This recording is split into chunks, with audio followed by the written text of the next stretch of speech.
What's the number one question to ask if you want more creativity in your life?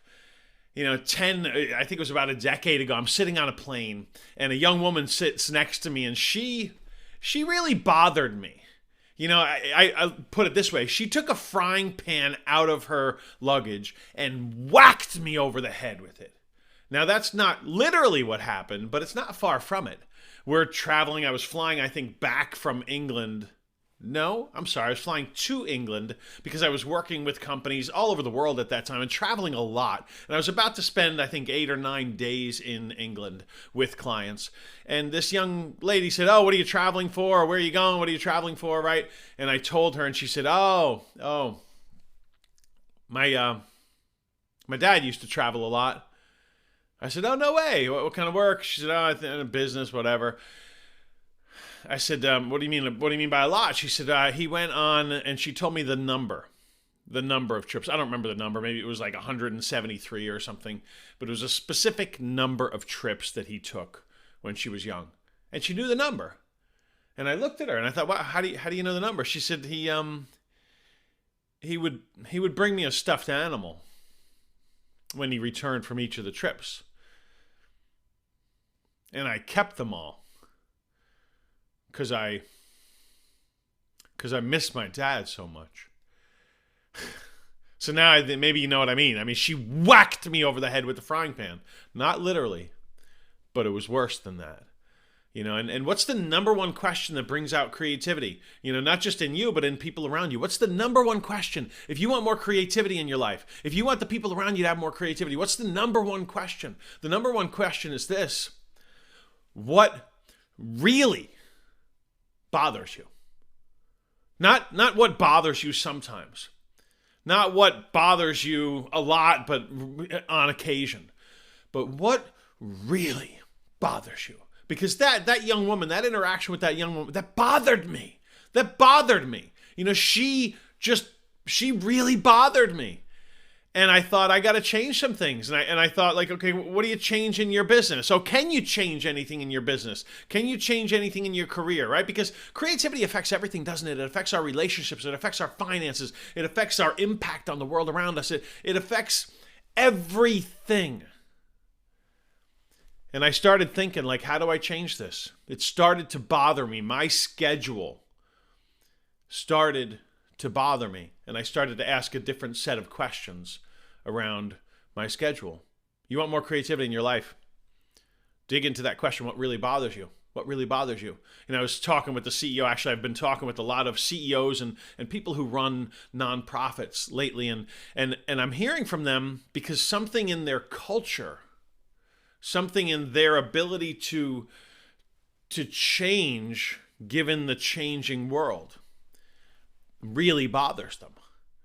They'll tell me, like, our culture, we say we stand for this, but we don't. And it really bothers them. And if it doesn't, it's going to be hard for me to help them.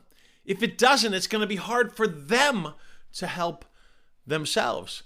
I started running an entrepreneur camp, I guess it's 12 years ago now. And I'm finishing up one of these camps right now. Actually, next week, I'll be with the group of kids one last time.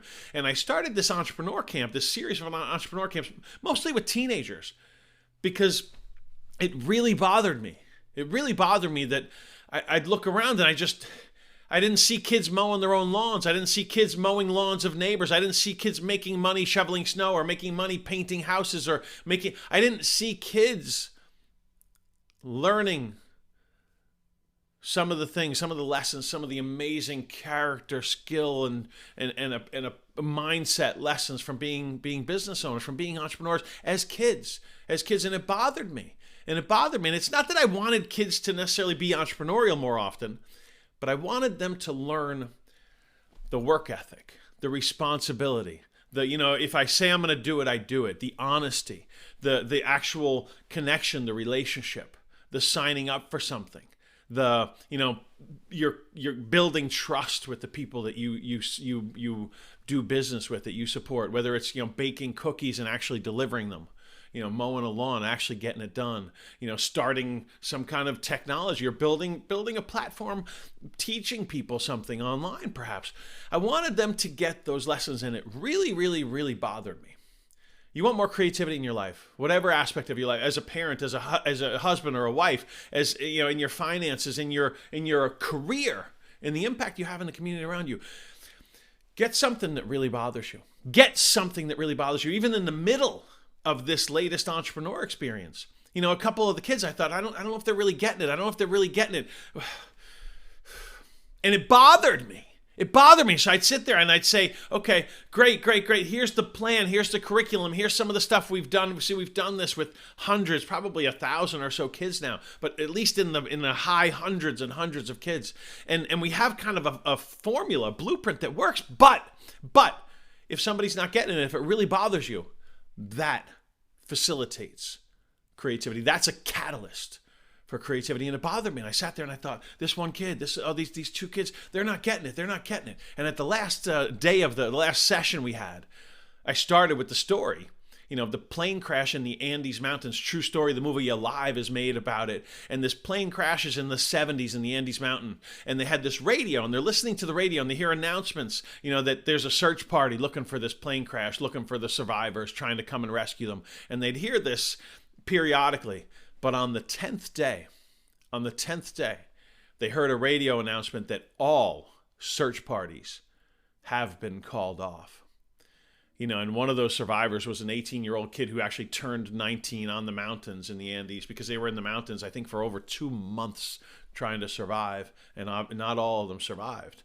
But this kid, at the age of 18, he heard that, and he said, you know, everything changed after the 10th day, because we knew no one was coming to rescue us. We knew no one was going to give it to us. You know, no one was going to come swoop down and give us the answers or solve our problem. No one was going to save our lives. No one was going to solve our business challenges. No one was going to build our business. No one was going to fix our relationship. No one was going to help us. No one was going to give us. And see, at that point, they had a real problem that really bothered them. They couldn't just wait for something else. And after the 10th day, everything changed. And I started the last session, the second to last session of the Entrepreneur Series, with that story. And I said, look, I can help you with a lot of your challenges with what you're trying to build as a business. But after the 10th day, it's up to you. After the 10th day, it's what you do. And I gave them a different challenge that day to go with that thought. Do you have something that really bothers you? Do you have something that really bothers you?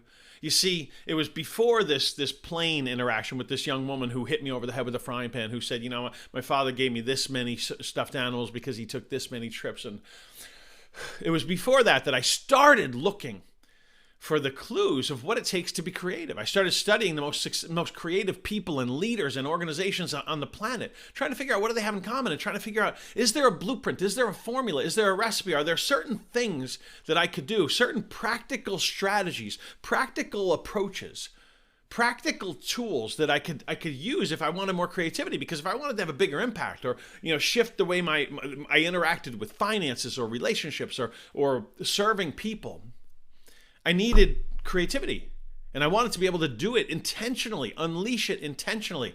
We are about to launch a Creativity Unleashed. You could call it a master class or kind of a boot camp. I want to challenge you, invite you, encourage you to join me in that. But start right now with this. What really bothers you?